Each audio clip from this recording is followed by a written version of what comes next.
On today's show, the Hospital Mavs get another win, and they could be getting help back from Anthony Davis, Dereck Lively, and Daniel Gafford soon.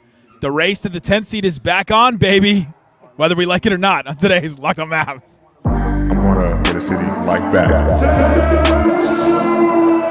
Dogs, all of us, all five. You are Locked On Mavs, Great, Wesley. your daily Dallas Mavericks podcast. No one's dying. Part of the Locked On Podcast Network. Still can't leave me alone. Your team every day. Gotta be born with it, dog gut. And welcome. You are locked on to the Dallas Mavericks. My name is Nick Angstadt, media member and NBA channel manager, covering the Dallas Mavericks for 10 years. Thanks for being an everydayer, making Locked On Mavs your first listen today. This episode is brought to you by FanDuel. Right now, new customers can get $250 in bonus bets if your first $5 bet wins. And that joined me, as always, my co-host, the at-home homie, media member covering the Dallas Mavericks for 10 years. The one more thinking, what you got for me, Isaac Harris? Let's go. Mavs win, baby. Mavs win. You can't be excited about this. MFFL. Mavs fan for life. Mavs do get the win. We'll talk about the Mavs game against the Pistons. We'll talk about their win. We'll talk about Cade Cunningham having a good one, but 35 points on 30 shots.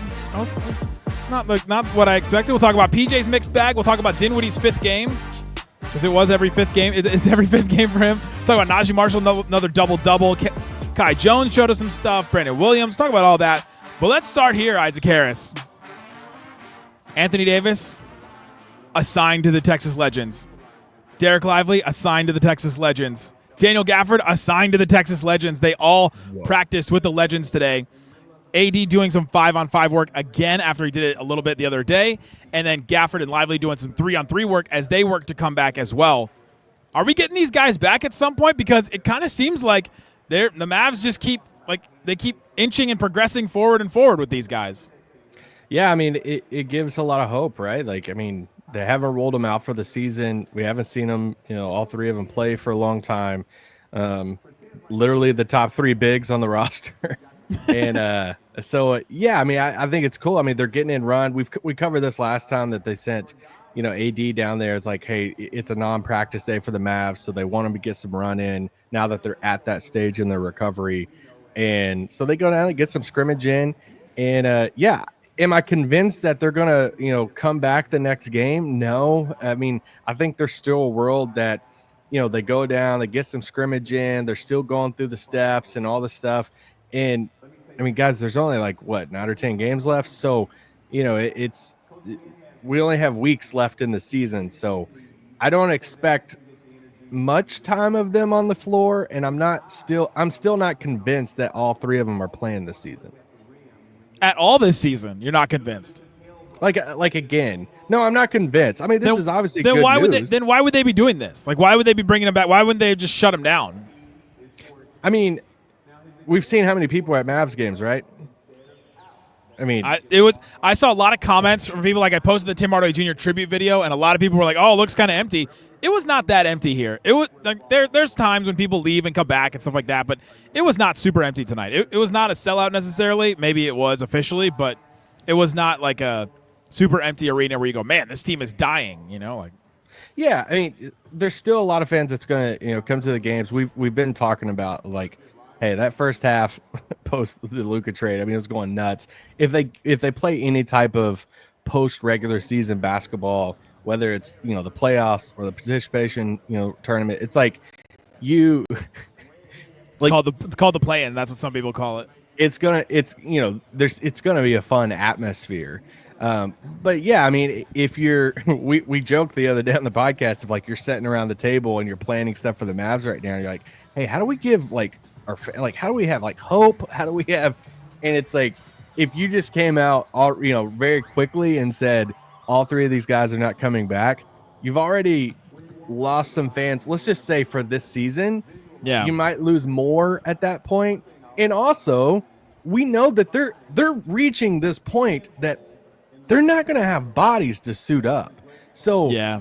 That's where I kind of lean on this, that I think at some point we'll see 1 or 2 of these guys they're going to be active, but we might see them play 10 minutes or maybe not play at all, but they're suited up and active just so the Mavs can have 8 players, because they're going at some point they're going to lose probably Brandon Williams Kessler Edwards and Kai Jones by the end of the season. They'll never lose Kessler Edwards. He's got one game left. They'll just hold him. They'll just hold him for the rest of the season. But it's smart for Kessler Edwards, though, what they did tonight.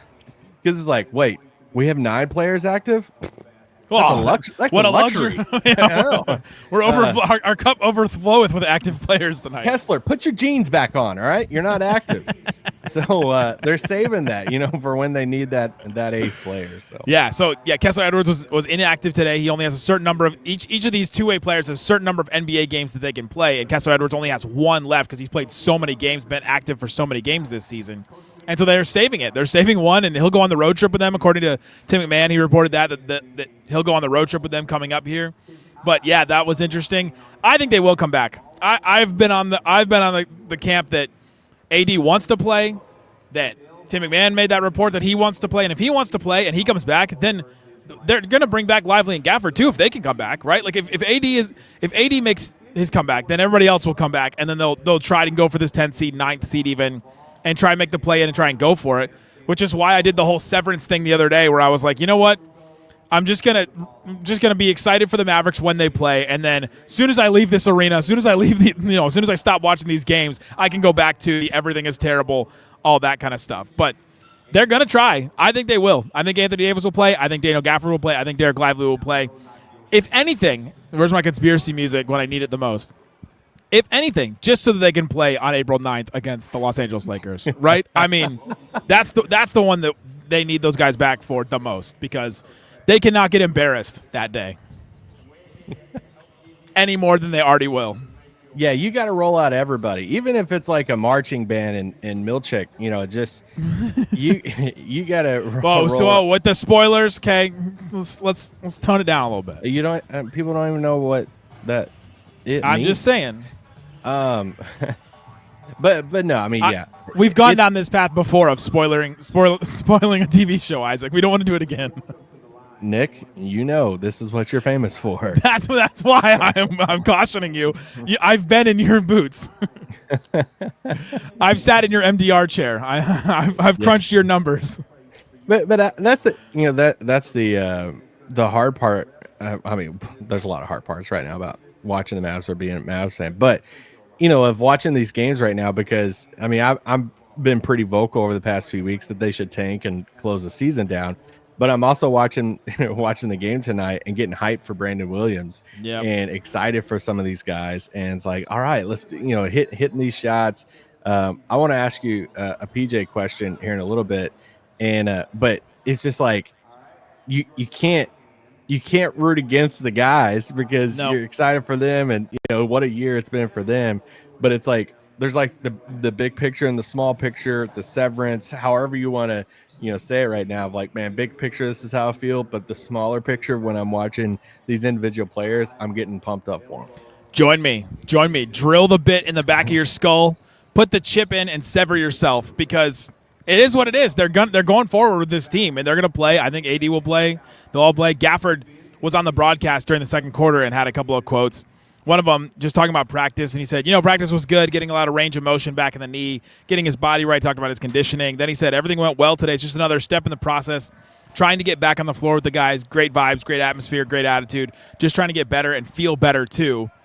And he's working his way back. They're all working their way back, and I think they'll play. The Mavs need them. These guys are still fighting, and I honestly think slightly made this point last post game. I thought was very true. If we hadn't seen the fight from these guys, the resilience from these guys, the coming out and competing every single day, if they look like they gave up, then I don't think maybe those guys come back. But because they're sitting on that bench, and I think even was it Followell or Harp asked him about where does that heart come from? Like, where does that heart come from for these guys, and what are you seeing sitting on the bench? And Gafford said it's how the guys are wired. And how resilient we are. It shows just how much heart we have. It hurts me just being over there and seeing them play without me. That's a quote from Gafford. And, I think if they aren't showing the same kind of heart and fight and, trying to win and guts and win a game like this against the Pistons, who are a playoff team and are a good team this season and have an all-NBA player, then maybe they don't come back if they've gone 0-4. But they've won a couple of games. They've been competitive in some others. And, I think that inspires guys, and I think that makes guys want to come back, because we can look at it from 30,000 foot and say, well, they should tank. But these guys are looking at it from literally courtside on the bench in shoot around at practice, every day. I mean, this is the age old debate with tanking is, in NFL, NBA, anywhere you see it in the NFL a lot, to where it's like front office trying to tank. They want to tank and get this draft pick, whoever. Let's look at the NFL, and then what happens, especially at the end of the season when there's no lottery odds in the NFL. You got a coach out there that's like fighting for his job and fighting his butt off, calling plays and stuff, and then. I mean, it feels like we've seen so many times in the NFL, a team goes out at the end of the season with a coach that knows he's probably going to get fired, and they go out and win a game, moves them back in the draft and all this stuff. But it's like no one's going to tell these players are not going to lose on purpose. A coach isn't going to They can't sit anybody because there's nobody on the bench. Yeah, to sit for. It's not like, you know what? We got to shut down Clay for the season. If we could just shut these guys down and play our two-way guys, you've played your two-way guys out.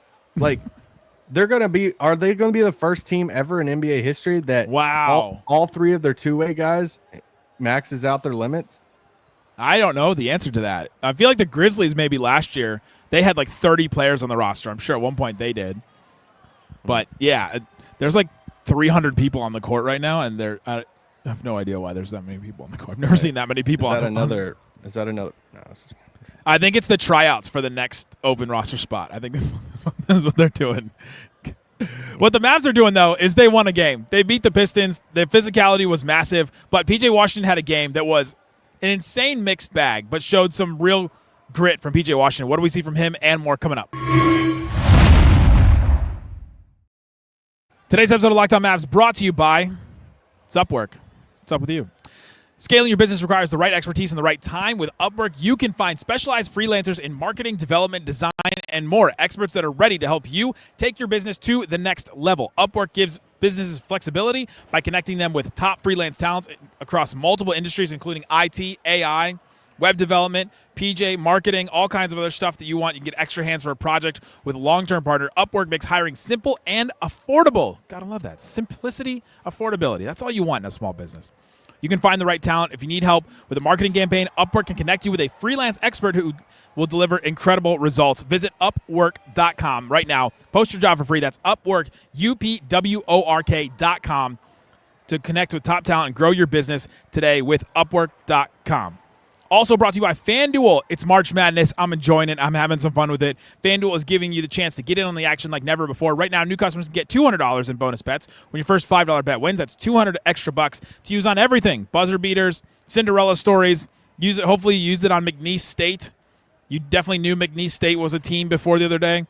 You can bet in game too. Right now, the Suns and Cavs are playing, and the Suns are like up by 20, and they're a 13.5-point favorite. If you think the Suns are going to blow it, you can put some money down on the Cavs right now. There's all kinds of stuff you can do with FanDuel. Visit FanDuel.com. Get in on the college hoops or NBA all tournament long, all season long. That's FanDuel.com.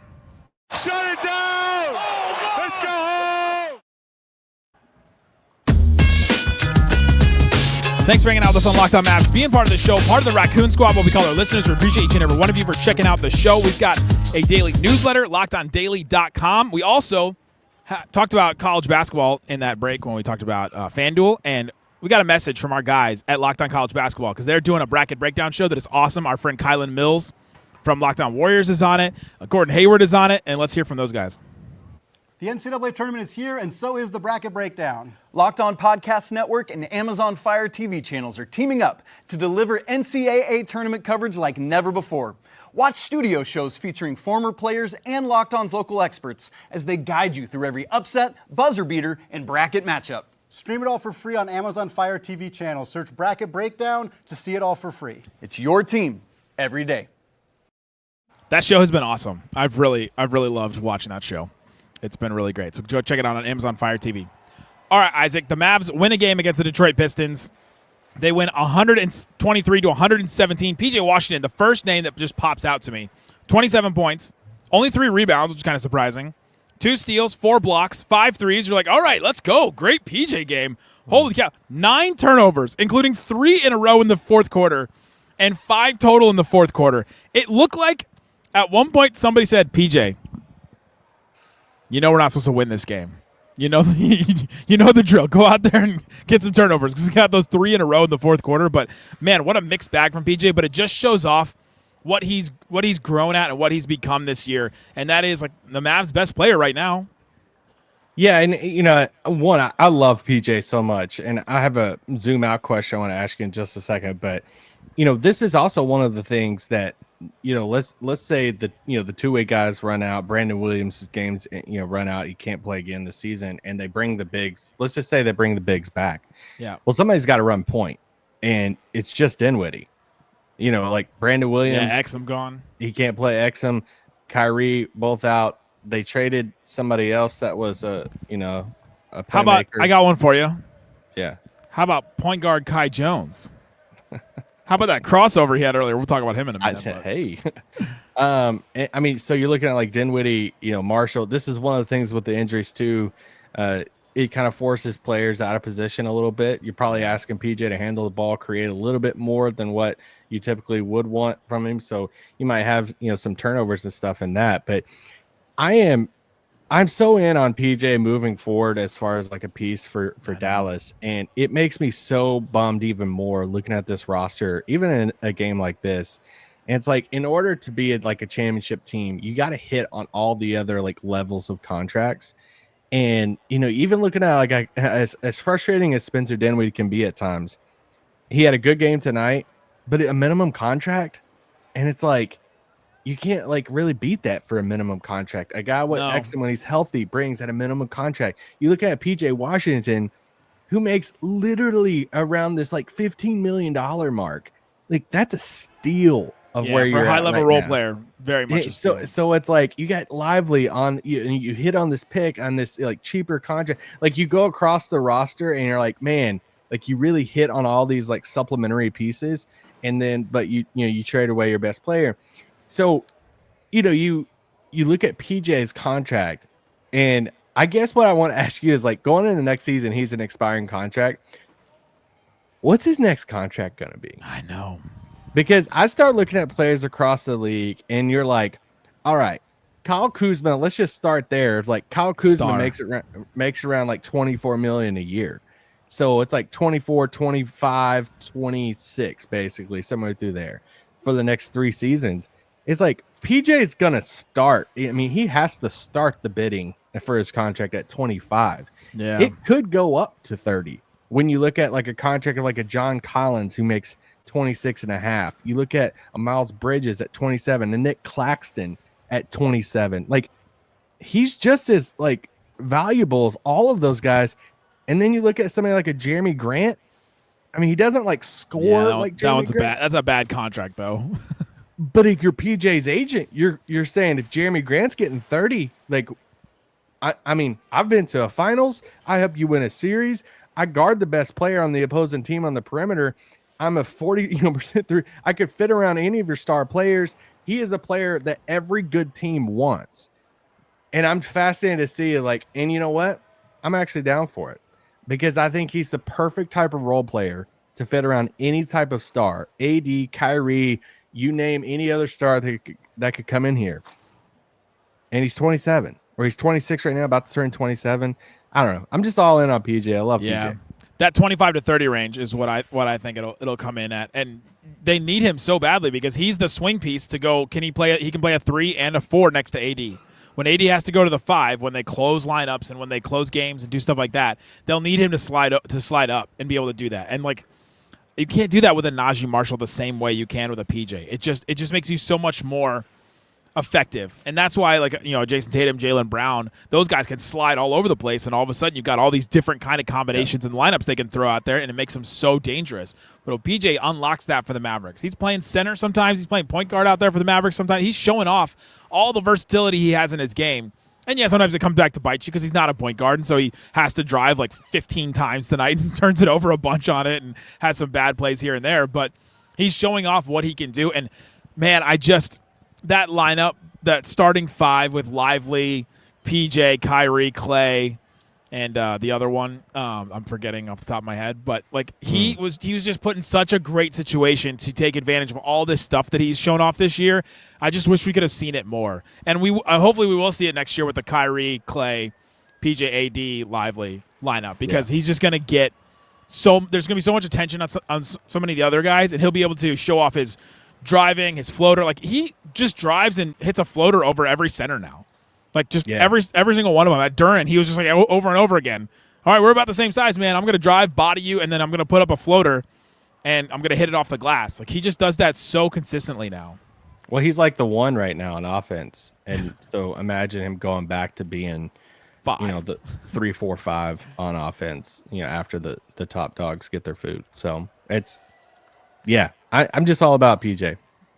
Yeah, it's been. What were you concerned about those turnovers? No, not at all. I'm not concerned about any turnovers right now for any of those guys because it's like you're asking Spencer Dinwiddie to handle basketball all the time. Like, so somebody's got to handle the ball. Somebody's got to create. That's why it's like if him, Clay, Najee, any of them have a high turnover game, I'm like, all right, kind of comes with it. Like, comes with it now of where you're at roster construction. Yeah, and this Pistons defense was really, really good. They showed a lot. I love this team. In this game. Let's talk about the Pistons. Let's also talk about fifth game Dinwiddie. We got a great game from him. We saw some other things from Mavs players as well. Break all that down and more coming up. Today's episode of Locked On Mavs brought to you by 5 Hour Energy. I don't know if I need one right now because I'm pretty hyped after that game, but you're going to hit that crash. You're going to hit that moment where you're just like, all right, I need to get going. I need to get working on this project. Got this drive ahead of me. Got something. The extra sunshine outside is messing with our equilibrium and whatever else. You're staying up late watching the NCAA tournament. 5 Hour Energy gives you that quick, refreshing pick-me-up whenever you need it. Check it out. Head to 5hourenergy.com and find over 15 flavors. 15 flavors is a lot, including watermelon, blue raspberry, peach mango. You can even build your own 12-pack or 24-pack delivered right to your door. Check out 5 Hour Energy. They have all kinds of flavors, like I said. Get 5 Hour Energy at your local grocery or convenience store. They're everywhere. Stock up today and stay energized with 5 Hour Energy. Shut it down! Let's go home! All right, Isaac. Every fifth game, something magical happens. And one Spencer Aloysius Dinwiddie becomes an all-star level player. 31 points in this one. Only 3 of 11 from 3. It wasn't like he was bombing a bunch of threes and hitting on all of them. But 31 points, 9 of 12 from the field, 11 of 13 from the free throw line. He was getting it done at the line. 7 assists too. He hit Dwight for a lob that was awesome because a couple plays earlier he tried to throw a lob to Kai Jones that was the worst I'd seen all season, I think. But he just had an excellent game. We joked that every fifth game he's awesome, but it's because every fifth game he is awesome. Like, he's really like an awesome player like this. It's not just that he's like, oh, he's good for a minimum contract guy. No, he's like legit a starting level point guard in these, every fifth game or so, which is all you wanted from that spot in the cap space and the roster depth chart from him this season, if everything had gone right. Yeah, I mean, when you look at a game like this and you're missing all the players that you're missing, if you're not going to get any other help from the bench, they had 5 bench points in the first half.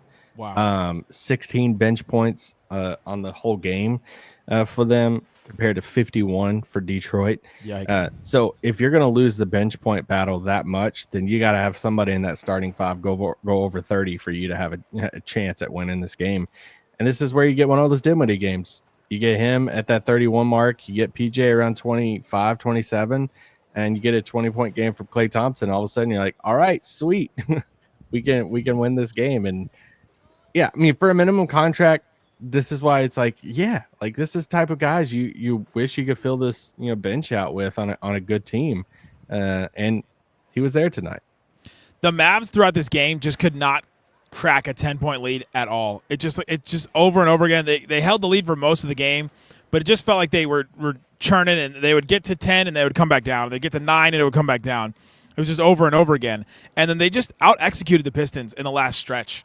Like Cade was getting his points, but like we said, 30 points on 35 shots. They just didn't have the winning plays at the end, and they honestly couldn't get the stops on the Mavericks, which is kind of surprising considering the Pistons are like the 8th defense in the NBA this year. Yeah, I thought Cade was pressing a bit at times. Yeah, at the end, he got kind of some garbage time points there at the end with these layups. But little Allen Iverson stat line there of the 35 points on 30 shots there. But no, I love Cade, man. I think this is my league pass team. By the way, I've watched this team so many times this year.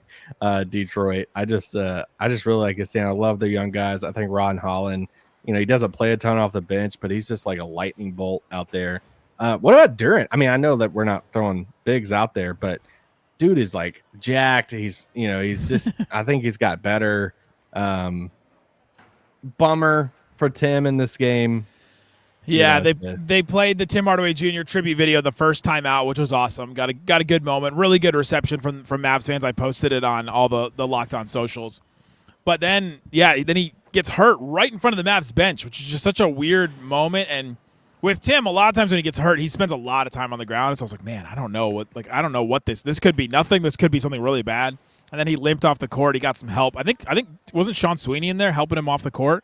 I feel like all the Mavs were over there around PJ and Dinwiddie were over there. Like all the Mavs were over there trying to help him out, which I just thought was awesome, but a tough one for Tim to go out like that. He didn't get his revenge game necessarily. He played 7 minutes and took 2 shots.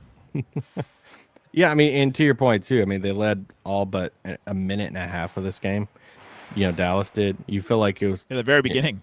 Yeah, you feel like it would have been, switched around in that with Detroit. I mean, Detroit looks like they're going to avoid the play-in and everything. It looks like they're going to be one of those top 6 seeds in the playoffs in the East. So I'm just happy for them, man. It's fun. Obviously, a homecoming for Cade to play in Dallas. I think it was his first game he's got to play. Yep, first one in the AAC for him. And I think Ron Holland's from the DFW area too. There was a lot of Ron Holland stands in the crowd tonight. Definitely some family members. If you see a Ron Holland jersey, you're like, oh, I think I might be related to Ron Holland. He was a high draft pick, I guess, but got to listen to Koo after this game. I would have been frustrated as heck after this game if I was. Yeah, if you're the Pistons, how do you take a game like this? Because it is funny that the Mavs are like now playing spoiler against some of these teams where. They go, oh, this is a guaranteed win. You got to beat this Mavs team, but they fight. They fight hard. They're scrappy, and the Pistons they came in a little overconfident, and man, they played so physical. They had some technicals early. Didn't PJ have one, and Hardy had one because of some physicality that wasn't getting called on the Pistons side. Then it switched. Then Cade got one, and then it wasn't Tobias or somebody else. Somebody else got another technical. But the Mavs took 36 free throws and made 27 of them. A lot of them was at the end. They were there's some intentional ones at the end, but still, the Mavs free throw rate was very high in this game because of the Pistons' physicality. Yeah, probably a little bit too much Schroeder in this game, but I mean Tim goes down, so you got to play some people. Yeah. I mean, let's zoom out for a second. Mavs win this game. You look at standings. Ooh. So, yes. If you're in the camp of trying to miss the play-in, they win it, but it's looking like I haven't checked the latest thing. Last time I checked with Phoenix, Suns are only up 11 with 3 minutes left. Uh-oh. Come on, Phoenix. Who knows? By the time you listen to this, you know what happened. But Phoenix is not playing great, and so this has been my thing. This is what I said yesterday on the show. If AD comes back with 10 games left, comes back in a couple games or with 7 games left, they just got to play over 500, and maybe they catch this Suns team and they're back in the 10th spot. I mean, you say catch the Suns, Dan. If the Suns lose tonight, they're a half game behind them. They would pass the Suns. I think they would pass the Suns right up. Yeah. So, I mean, we'll see how everything unfolds in the coming days and weeks. Kai Jones, he came back. Oh, yeah. He 10 points, 7 boards. Fouled out, but 3 assists, 2 blocks. I mean, for a two-way guy that's filling in at the center spot, I thought he showed just some great stuff in this game, including there's not only just one Kai that can cross people up and hit a jumper because Kai Jones showed that off in this game, and I was floored. Maybe he's the real Kai. I said this before we hit record, but I'm like, is it weird that I kind of like Kai Jones? No, I know some of the off-the-court stuff gets a little odd at times, but I just really liked his play here in Dallas. I think he's super springy. I mean, I feel like I'm saying all the talking points of any fan base that's trying to talk themselves into Kai Jones, Charlotte, Clippers, whoever. And, if he's trying to get another chance in the NBA, it's kind of it's going to be tough probably in Dallas with all the guys that are coming back. But still, I mean, he's still kind of young. I think, I just really liked what I've seen from him. I would keep him around, right? And I think he took some time. Didn't he have to go to Europe, or he took some time away from the NBA? And I read in an interview that he did some therapy and got right and all that. And so the off the court stuff, we haven't really heard anything here, so I'm not going to necessarily comment on that. But yeah, he's shown some good ability. He's super athletic. He's played well. The Mavs know how to use him. I mean, he's standing out more than Dwight Powell is, and Kidd is playing him more than Dwight Powell is, right? Like, not to throw Dwight under the bus, but if you do want to bring somebody else in, and if he has more two-way eligibility, I think he may have one more year. You get 4 years, but if they have that, then bring him back next year. Keep him around because he's playing really well, and he's shown some stuff for the Mavs, even though he fouled out in this one because, man, they were just driving over and over again, and he had no shot sometimes trying to defend those Cade Cunningham drives. His athleticism, too. I mean, you just can't teach that. No. I mean, he's the same size as PJ, basically. Yeah. Super springy and everything. Yeah. He's fun. I like him. Yep.